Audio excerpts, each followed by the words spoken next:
Extensive studies of the Quran and Hadith in the last 4 years have revealed a system for classifying human embryos that is amazing, since it was recorded in the 7th century AD.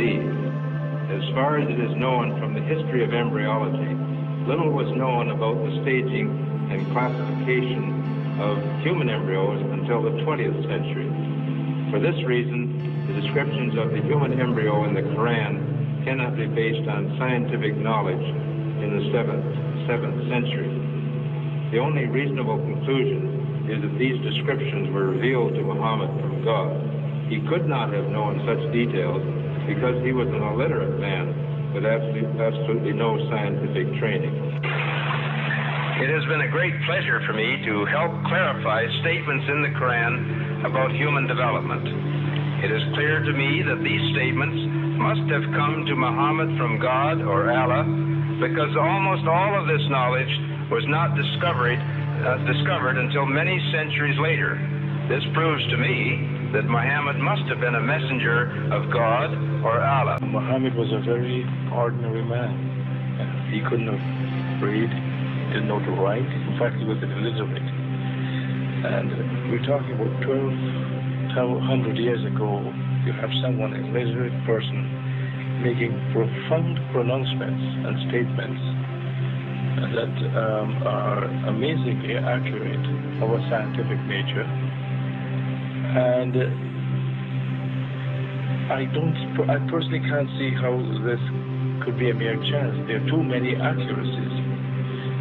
And like Dr. Moore, I have no difficulty in my mind reconciling that this is a divine inspiration or revelation which led him to these statements.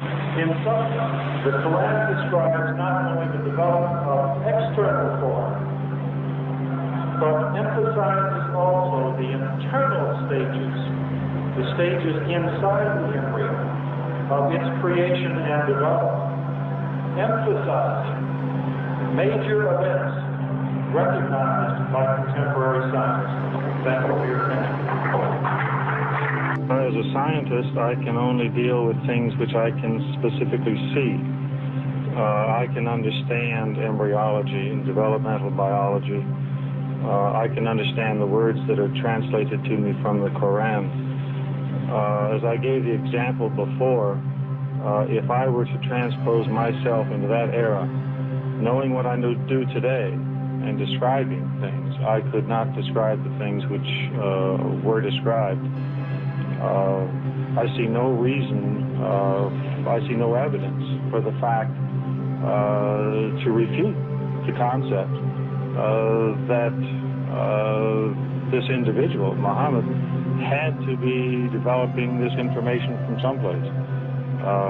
So I see nothing here in conflict with the concept that divine intervention was involved in what he was able to write. Relatively few ayah is contained a rather comprehensive description of human development from the time of commingling of the gametes through organogenesis.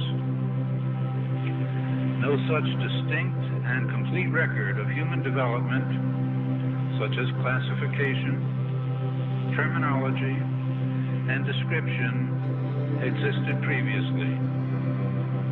In most, if not all instances, this description antedates by many centuries the recording of the various stages of human embryonic and fetal development recorded in the traditional scientific literature.